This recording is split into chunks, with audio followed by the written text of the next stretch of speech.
ரொம்ப சிம்பிளாக ஒரு சன்னா கிரேவி எப்படி செய்கிறது பார்க்கலாமாங்க. அதுக்கு வந்து நான் இட்லி தான் நைட்டு ப்ரிப்பேர் பண்ணியிருந்தேன். இப்போ நீங்கள் காலையில் செய்யணுன்னா நைட்டே ஊற போட்டுடணும். நான் வந்து காலையில் ஊற போட்டு போனேன் நைட் டிஃபனுக்காக. ஸோ இட்லி ஊற்றி வச்சுட்டு 10 நிமிஷத்தில் இது ரெடி பண்ணிடலாம். சென்னாவை குக்கரில் போட்டு நல்லா ஒரு 6-7 விசில் வர வரைக்கும் வேக வச்சு எடுத்துக்கோங்க. இதுக்கு தேவையான இதெல்லாம் பார்த்திங்கன்னா, வேக வச்ச சென்னா மஞ்சத்தூள் போட்டு வேக வச்சுக்கோங்க. வெங்காயம், தக்காளி, இஞ்சி பூண்டு பேஸ்ட்டு, பச்சை மிளகா, கருவேப்பிலை இது எல்லாமே கொஞ்சம் தேவையான அளவுக்கு எடுத்து அரிஞ்சு வச்சுக்கோங்க. தேங்காய், கசகசா, முந்திரி, உடச்சக்கல்ல இதெல்லாம் நல்லா பேஸ்ட்டாக அரைக்க போகிறோம். தாளிக்கிறதுக்கு சோம்பு, பட்டை, கிராம்பு இந்த இலை வந்து என்கிட்ட இல்லை, அதனால் நான் போடல. ஸோ ஒரு ஏலக்காய், கிராம்பு அந்த மாதிரி போட்டு தாளிக்கிறதுக்கு எடுத்து வச்சுக்கிட்டேன். இந்த பேஸ்ட்டை ரெடியாக அரைச்சி வச்சுக்கோங்க. அப்போ தான் சீக்கிரமாக நம்ம குக் பண்ண முடியும். எல்லாத்தையும் அரிஞ்சு வச்சுக்கிட்டு பேஸ்ட்டை அரைச்சி பக்கத்தில் வச்சுக்கணும்.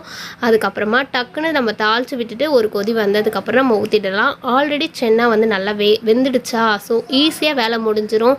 டேஸ்ட்டாக இருக்கும். இது சப்பாத்தி, தோசை எதுக்கு வேணால் நம்ம வச்சு சைட் டிஷ்ஷாக சாப்பிட்லாம். இப்போது தேவையான அளவுக்கு எண்ணெய் ஊற்றிக்கிட்டேன். நெய் வேணும்னாலும் நீங்கள் இதில் போட்டுக்கலாம், நல்லா தான் இருக்கும். இந்த மாதிரி ஸ்பைசஸ் வந்து நான் கொஞ்சமாக யூஸ் பண்ணிக்குவேன். வெங்காயம் வந்து நிறைய போடுங்க, நல்லாயிருக்கும். ஸோ நல்லா எண்ணெயிலே வதக்கும் போது கொஞ்சம் உப்பு போட்டு வதக்கிட்டிங்கன்னா சீக்கிரமாகவும் வதங்கிடும். அதுக்கப்புறம் வந்து இஞ்சி பூண்டு பேஸ்ட்டு, பச்சை மிளகா, கருவேப்பிலை, கொத்தமல்லி, தக்காளி இது எல்லாமே நல்லா எண்ணெயிலே சுருளை வதக்கி விட்டுருங்க. நல்லா வதங்கினதுக்கப்புறமா அந்த சென்னாவை போட்டு ஒரு வதக்குங்க.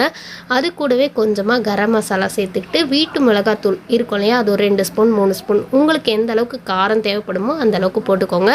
நான் இதில் ஒரே ஒரு பச்சை மிளகா தான் போட்டிருக்கேன். கொஞ்சம் பச்சை மிளகா கொஞ்சமாக தான் யூஸ் பண்ணுவேன் அதுக்காக. ஸோ இதுக்கப்புறம் கொஞ்சமாக தண்ணி விட்டு இந்த பச்சை வாசனை போகிற வரைக்கும் அது கொதிக்கட்டும். நல்லா கொதித்ததுக்கு அப்புறமா தேங்காய் விழுது இருக்கு இல்லையா, நம்ம அரைச்சி வச்ச தேங்காய் விழுது எடுத்து இதில் போட்டுற போகிறோம். நைட்டு டிஃபனுக்கு நல்ல ஒரு சூப்பரான சைட் டிஷ்ஷாக இது இருக்கும். பசங்களுக்கும் வந்து ஹெல்த்தியாக கொடுக்கணும் அப்படின்னும்போது டெய்லி ஒரு கடலக்குழம்பு வச்சு கொடுக்கலாம். இப்போ மத்தியானத்தில் கூட நம்ம கடலக்குழம்பு தேங்காய் அரைச்சி ஊற்றி வச்சு கொடுப்போம். அந்த மாதிரி கொஞ்சம் கிரேவியாக செஞ்சிங்கன்னா நைட்டு டிஃபனுக்கு வந்து ரொம்ப யூஸ்ஃபுல்லாக இருக்கும். தேங்காய்லாம் அரைச்சி ஊற்றி வைக்கும்போது நல்லா திக்காகவும் இருக்கும். ஸோ இது ஒரு கொதி வரட்டும். வந்ததுக்கப்புறமா நம்ம அந்த தேங்காய் விழுது இருக்கு இல்லையா, அதை நல்லா திக்காக அரைச்சி தண்ணி சேர்த்து ஊற்றிட்டோம்னா நல்லா இது ஒரு கொதி வரணும். இந்த கொதி வந்ததுக்கப்புறம் நம்ம ஸ்டவ் ஆஃப் பண்ணிட்டு இது வேறு ஒரு பாத்திரத்துக்கு நம்ம மாற்றிக்கலாம். ஏன்னா குக்கரில் இருக்கும்போது ரொம்ப கொதிக்க இருக்கும்.